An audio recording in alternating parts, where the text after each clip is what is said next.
ഈ 2024-25 ഫൈനാൻഷ്യൽ ഇയറിൻ്റെ എൻഡിനോടടുത്ത് നിൽക്കുകയാണ്. ഇപ്പോൾ ഡിസംബറിനടുത്താണ്. അപ്പോൾ മാർക്കറ്റിൽ ഒരു ഹെവി ഫ്ലക്ച്വേഷൻ ഉള്ളൊരു സമയം കൂടാണ്. ഗ്ലോബലി ഉള്ള പല നെഗറ്റീവായിട്ടുള്ള പോസിറ്റീവായിട്ടുള്ള ന്യൂസുകളൊക്കെ ശരിക്കും പറഞ്ഞാൽ പലപ്പോഴും മാർക്കറ്റ് ഇൻഫ്ലുവൻസ് ചെയ്യാറില്ല. ഇത് മാർക്കറ്റ് എപ്പോഴും ഒരു സെൻസിറ്റീവായിട്ടുള്ളൊരു രീതിയിലാണ് പറയുന്നത്. ഇത് വളരെ ചെറിയ ഒരു നെഗറ്റീവ് ന്യൂസ് കിട്ടിയാൽ തന്നെ പെട്ടെന്ന് അത് റെസ്പോണ്ട് ചെയ്യും. അത് ഡീപ്പായിട്ടുള്ളൊരു ഡിസ്കൗണ്ടിലേക്ക് പോകാനുള്ള ചാൻസ് മീൻസ് നെഗറ്റീവായിട്ട് റെസ്പോണ്ട് ചെയ്യാനുള്ള ചാൻസ് ഉണ്ട്. ഇപ്പോൾ US ഇലക്ഷനുമായിട്ട് ബന്ധപ്പെട്ടുള്ള കാര്യങ്ങളാണ് ഈ റീസെൻ്റ് ആയിട്ടുള്ള മാർക്കറ്റിനെ ഇൻഫ്ലുവൻസ് ചെയ്തിട്ടുള്ള ഏറ്റവും വലിയൊരു ഇവൻ്റ് എന്ന് പറയുന്നത്. അപ്പോൾ ട്രംപ് ശരിക്കും പറഞ്ഞാൽ എലക്റ്റഡ് പ്രസിഡൻ്റാണ് US. അപ്പോൾ അത് വന്നത് വളരെ പോസിറ്റീവായിട്ടാണ് മാർക്കറ്റ് അതിനെ എടുത്തിട്ടുള്ളത്. അതുകൊണ്ട് പെട്ടെന്ന് തന്നെ അത് പോസിറ്റീവായിട്ട് റെസ്പോണ്ട് ചെയ്തു ഇലക്ഷൻ റിസൾട്ട് വന്നതിൻ്റെ തൊട്ടടുത്ത ദിവസം. അപ്പോൾ അതിന് നമുക്ക് മനസ്സിലായിട്ടുള്ളത് ഇപ്പോൾ ഈ വേൾഡിൽ നടക്കുന്ന പല നെഗറ്റീവായിട്ടുള്ള ഇവൻറ്റ്സും മാർക്കറ്റിനെ വളരെ സീരിയസ് ആയിട്ട് ഇൻഫ്ലുവൻസ് ചെയ്തിട്ടുണ്ട്.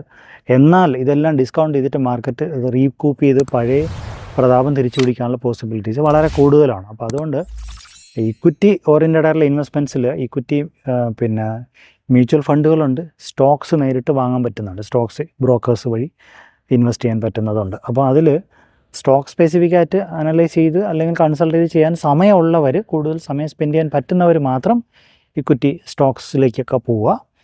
പിന്നെ കുറച്ച് പേഴ്സണൽ റിസർച്ചൊക്കെ ചെയ്യുക, അല്ലെങ്കിൽ കൺസൾട്ട് ചെയ്യാനായിട്ടുള്ള സമയം കൂടെ കണ്ടെത്തുക.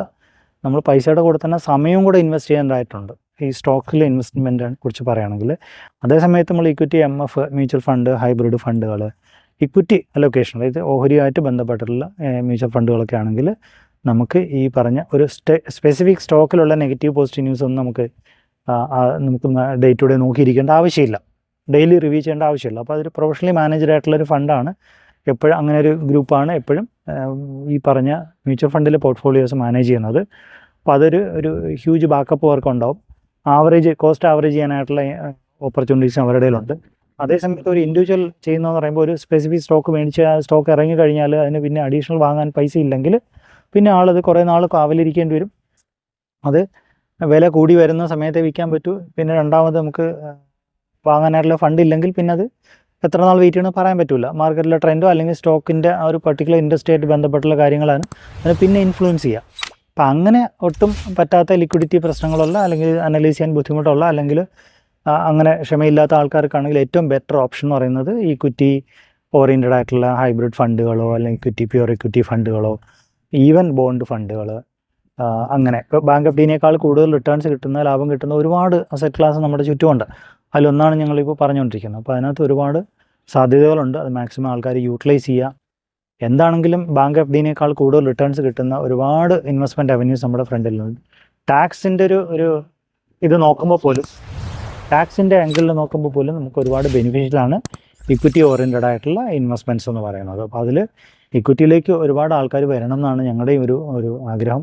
കാര്യം നമ്മൾ ഇന്ത്യ പോലുള്ള, അല്ലെങ്കിൽ കേരളം പോലത്തെ ഒരു ലൊക്കേഷനിൽ വളരെ ലിമിറ്റഡ് ആയിട്ടുള്ള ആൾക്കാർ മാത്രമേ ഇക്വിറ്റിയിൽ പാർട്ടിസിപ്പേറ്റ് ചെയ്യുന്നുള്ളൂ. അതായത് റിയലി അവർക്ക് കിട്ടേണ്ട ഒരു വലിയ ഹ്യൂജ് റിവാർഡ് അവരത് വേണ്ടാന്ന് വെച്ചിട്ട് പോകുന്ന പോലെ, അവരുടെ കൺമുന്നിൽ തന്നെ ഓപ്പർച്യൂണിറ്റി ഉണ്ട്, അത് കണ്ടിട്ട് കാണാതെ പോലെ പോകുന്ന പോലെ ഉണ്ട്. എന്നിട്ട് അതിനേക്കാൾ വലിയ റിസ്ക്കുകൾ അവർ പോയി എടുക്കുന്നുമുണ്ട്, കാശ് പോകത്തക്ക രീതിയിൽ. അപ്പോൾ അതുകൊണ്ടാണ് ഇപ്പോൾ ബിറ്റ് കോയിൻ പോലത്തെ സാധനങ്ങളൊന്നും നമ്മൾ പ്രൊമോട്ട് ചെയ്യുന്നില്ല. ബ്ലോക്ക് ചെയിൻ പോലത്തെ സാധനങ്ങൾ, അതിലുള്ള കോംപ്ലിക്കേറ്റഡ് ആയിട്ടുള്ള ഒരുപാട് കാര്യങ്ങളുണ്ട്. സാധാരണ ആൾക്കാർക്ക് മനസ്സിലാവത്തുമില്ല അതെന്താണ് അതിൻ്റെ പിന്നിലുള്ളത്. ഈ ശരിക്കും ഈ പറഞ്ഞു തരാനായിട്ടുള്ള കറക്റ്റായിട്ടുള്ള ഇൻഫർമേഷൻ എങ്ങും അവൈലബിൾ അല്ല. അപ്പോൾ നമ്മൾ ഈ ഇൻഡസ്ട്രിയിൽ വന്ന സമയം മുതൽ തന്നെ ഇക്വിറ്റിനെ കുറിച്ച് നന്നായിട്ട് റിസർച്ച് ചെയ്യാൻ ശ്രമിക്കുന്നുണ്ട്. എന്നിട്ട് പോലും നമുക്ക് പോലും അറിയാൻ പറ്റാത്ത ഒരുപാട് കാര്യങ്ങൾ ഇതിന് ഉണ്ട്. അപ്പോൾ പിന്നെ ഈ ഇപ്പോൾ പറഞ്ഞിട്ടുള്ള ബിറ്റ് കോയിൻ പോലത്തെ, ബ്ലോക്ക് ചെയിൻ പോലത്തെ സാധനങ്ങളൊക്കെ ഈ ഇതാണ് റിലേറ്റഡ് ആയിട്ടുള്ള ഒരു ചെയിൻ, ബ്ലോക്ക് ചെയിൻ ഇല്ലാതെ തന്നെ കോയിൻസ് മാർക്കറ്റ് ചെയ്ത് വിൽക്കുന്ന ഫേക്ക് ആയിട്ടുള്ള കറൻസീസ് പോലും ഉണ്ട്.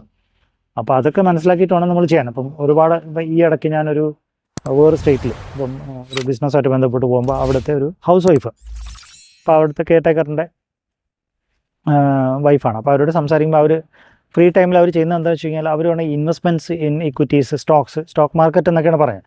അപ്പോൾ അവർ ഹസ്ബൻഡ് അടുത്ത് പറഞ്ഞിരിക്കുന്നത് സ്റ്റോക്ക് മാർക്കറ്റ് എന്നുള്ള രീതിയിലാണ്. പക്ഷെ അവർ ചെയ്യുന്ന ഈ പറഞ്ഞ പിന്നെ എന്താണ് മണി മാർക്കറ്റ്, ഈ ബിറ്റ് കോയിൻ പോലത്തെ സാധനങ്ങളൊക്കെയാണ് ചെയ്യുന്നത്.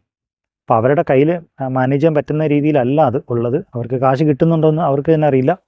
പിന്നെ ചെയ്തു കഴിഞ്ഞാൽ ഹരം പിടിച്ച ആൾക്കാർ അങ്ങനെ ചെയ്തുകൊണ്ടിരിക്കും, കള്ളു കുടിക്കുന്ന പോലെ. അത് അഡിക്ഷനായി അങ്ങനെ ചെയ്തുകൊണ്ടിരിക്കും. പിന്നെ അത് കാശ് പോകുന്നത് അവർക്കൊരു പ്രശ്നമേ അല്ലാത്ത രീതിയിലേക്ക്. അതുകൊണ്ട് കഴിയുന്നതും നമുക്ക് മനസ്സിലാവുന്ന ലീഗലി വാലിഡ് ആയിട്ടുള്ള സാധനങ്ങൾ ഇന്ത്യ ഗവൺമെൻറ് അംഗീകരിച്ചിട്ടുള്ള അപ്രൂവ്ഡ് ആയിട്ടുള്ള സാധനങ്ങളിൽ മാത്രം ചെയ്യുക. അതാണ് ഞങ്ങൾക്ക് പറയാനുള്ളത്. അപ്പോൾ അതുകൊണ്ട് ഇന്ത്യൻ ഇക്വിറ്റി മാർക്കറ്റ് ശരിക്കും പറഞ്ഞാൽ നമ്മളൊക്കെ ജനിക്കുന്നതിന് മുന്നേ ഇന്ത്യയിലുള്ളതാണ്. അതുകൊണ്ട് നമുക്കത് ഒരുപാട് അവന്യൂസ് ഉണ്ട്, ഒരുപാട് ഓപ്പർച്യൂണിറ്റീസ് ഉണ്ട്. അത് യൂട്ടിലൈസ് ചെയ്യുന്നതിനെക്കുറിച്ച് നമുക്ക് ഗ്രൂപ്പായിട്ട് ഡിസ്കസ് ചെയ്തിട്ട് നമുക്ക് ചെയ്യാവുന്നതേ ഉള്ളൂ. ഓക്കെ.